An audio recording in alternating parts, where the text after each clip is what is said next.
Hello everybody, John Craig here with Performance Plus Tennis, and I'm known as a serve builder in the online tennis world, and I've worked with so many tennis players to improve their serves, and one of the most common questions I get is how long is it going to take and what do I need to do to improve my serve? And of course, that's a very complicated question with a lot of different answers, and there's no particular pathway that guarantees that everyone is going to get better right away or how long it's going to take.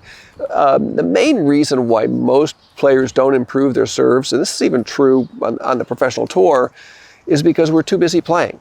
And so if you want to improve a skill, you really need to isolate that skill, and in this case the serve, and really work on the serve and not play matches. And I think that's really hard to do because we're playing tennis because we enjoy playing tennis and we enjoy competing.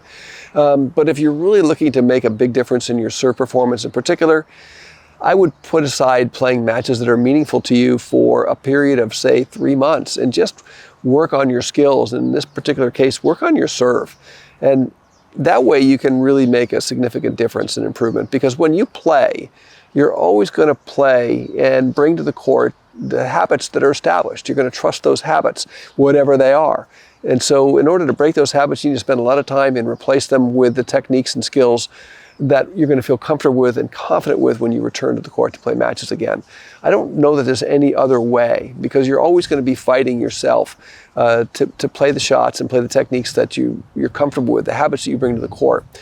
So that's really the big thing. I think the other thing too is that there's so much content on the internet and on YouTube, of course, about serving technique, and there's a lot of different ideas.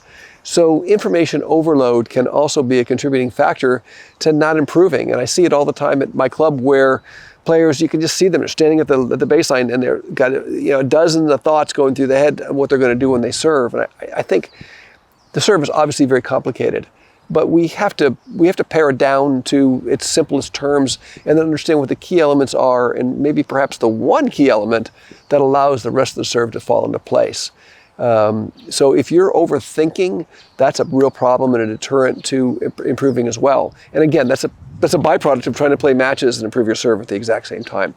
Very, very difficult to do. In terms of the fundamentals to improving your serve, well, obviously having a good rhythm, having a good balance, having a tempo that's realistic, being able to place the ball accurately, having great mobility and flexibility, all those things are very important factors. Having a good throwing motion is really important. There's just a lot of elements, and the way you have to tackle those elements is sequentially in the sequence in which they occur when you play. And really, you can only work on maybe one or two things at once. So if you get out there and you're trying to do too many things and think about too many things, it's not going to work either. The other thing I like my students to do, which I think is really important, is rehearsing. If you're rehearsing, that means you're practicing your movement without the ball. And I've always said that the serve is a choreographed movement, which means that it's a planned movement. And the ball can be a deterrent to executing the movements in the plan. So eliminate the ball and actually practice your serve rehearsing, and rehearse it in front of a camera, with a camera, and also you can also rehearse in front of a mirror. So either way, you're starting to get a feel for the serve, and those are really important practices. So I think in summary, the way to really improve your serve is to put away matches for 3 months. Get the right information to build the skills in your serve, and then isolate those skills one at a time, and then be practicing in a meaningful way. And don't put the ball back into the serve until you really have the motion presented without the ball the right way, so your choreography is really built and established. Then when you put the ball back in play, you can't break your choreography to hit the ball, and that's really, really important. And then when you're initially hitting the ball and playing the ball with your new choreography, don't worry about where the ball goes. Retain the movement and the motion, and you will gradually get control of the ball. And I think that's one of the biggest deterrents, is that players, I've had students that can serve beautifully with a continental grip in practice, but when they go to play the match, they go back to the forehand grip because it's what they trust. But I just say, don't worry about where the ball goes.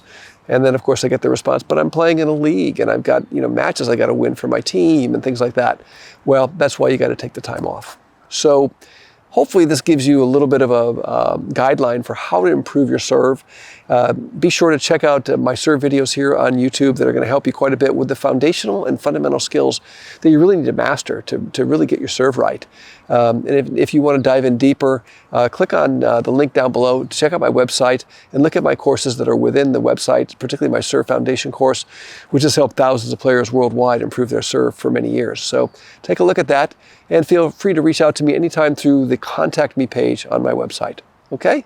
Hope this is helpful for you. Thanks for tuning in to this video today, and we'll see you soon.